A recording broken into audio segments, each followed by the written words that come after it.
श्रीमद् भागवत गीता सप्तम अध्याय का महात्म्य। जब पार्वती ने भगवान शिव जी से श्रीमद् भागवत गीता के 7वें अध्याय का महात्म्य जानने का आग्रह किया तो भगवान शिव जी बोले, हे पार्वती, गीता के 7वें अध्याय का पाठ करने से प्राणियों के पापों का नाश हो जाता है और शीघ्र ही उन्हें सद्गति प्राप्त होती है। इसी संदर्भ में शिव जी ने एक कथा सुनाते हुए कहा, प्राचीन काल में पाटलिपुत्र में शंकुकर्ण नामक का एक ब्राह्मण रहता था। उसने धार्मिक कार्यों का परित्याग कर वणिक वृत्ति अपना ली थी और इस वृत्ति से बहुत सी धन संपत्ति अर्जित कर ली थी। वह संत तथा अतिथि सेवा से पूर्ण रूप से विमुख हो गया था और धनार्जन के विषय में हर समय विचार किया करता था। यद्यपि अब वह एक धनी समृद्ध व्यक्ति बन गया था, तथापि वह फूटी कौड़ी भी खर्च नहीं करता था। एक दिन पाटलिपुत्र के निकटवर्ती नगर में व्यापार कार्य पूरा करने के बाद जब वह अपने नगर में लौट रहा था तो मार्ग में एक काले भुजंग ने उसे डस लिया और तत्काल ही उसकी मृत्यु हो गई। अकाल मृत्यु और धन में वृद्धि होने के कारण शंकुकर्ण अगले जन्म में सर्प योनि को प्राप्त हुआ। अपने जीवन में धन कमाकर संग्रह करके उसने सारा धन एक जगह भूमि में गाड़ दिया था। अब सर्प योनि में जन्म लेने के बाद वह शंकुकर्ण उस भूमि में गड़े हुए धन पर ही आरूढ़ हो गया और उसकी रक्षा करने लगा। सर्प योनि में काफी समय तक कष्ट भोगने के बाद एक दिन उसने स्वप्न में आकर अपने पुत्रों को दर्शन दिए और कहा, हे मेरे प्रिय पुत्रों, मैंने पाटलिपुत्र के दक्षिणी पश्चिमी राजमार्ग पर स्थित वट वृक्ष के नीचे अपनी अथाह संपत्ति 5 हाथ नीचे भूमि में गाड़ रखी है। पूर्व जन्म की धन में आसक्ति होने के कारण ही मुझे सर्प योनि प्राप्त हुई है। अब मैं उसी धन के निकट रहकर उसकी रक्षा करता हूँ।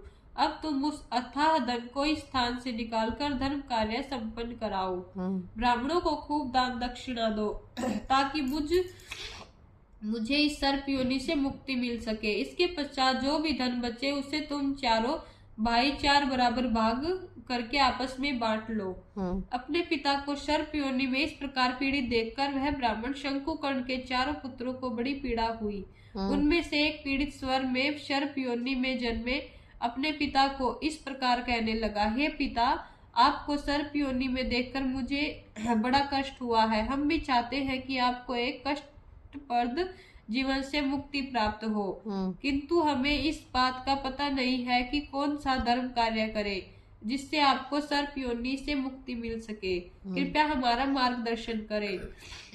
पुत्रों, यदि तुम किसी गीता पाठी ब्राह्मण को भोजन कराकर दक्षिणा आदि दे और गीता के 7वें अध्याय का पाठ भी कराए और उस पाठ के फल को मेरे लिए दान कराए तो मेरी सर्प योनि से मुक्ति हो सकती है। शंकुकर्ण ने अपने पुत्रों को बताया, ठीक है पिताश्री, हम ऐसा ही करेंगे। पुत्रों ने भी स्वप्न में अपने पिता को आश्वासन दिया। प्रातः काल होने पर चारों पुत्रों ने इकट्ठे होकर अपने अपने स्वप्न की चर्चा की। वे चारों इस बात पर बड़े हैरान हुए कि उन सभी को एक ही प्रकार के स्वप्न दिखाई दिए थे और स्वप्न में उन्होंने अपने पिता को अपनी मुक्ति का आश्वासन दिया था। चारों पुत्रों को अपने स्वप्न में पूरी सत्यता अनुभव होने लगी थी। कुछ निश्चय करके वे चारों स्वप्न में बताए गए पाटलिपुत्र को यथोचित स्थान पर जा पहुँचे। उन्होंने निश्चित समय पर जब 5 हाथ गहरी भूमि का उल्खलन किया तो उन्होंने धन संपदा से भरे 7 स्वर्ण कलश प्राप्त हुए। वहीं पास में ही एक सर्प की कुंडली मारे उन्हें बैठा दिखाई दिया।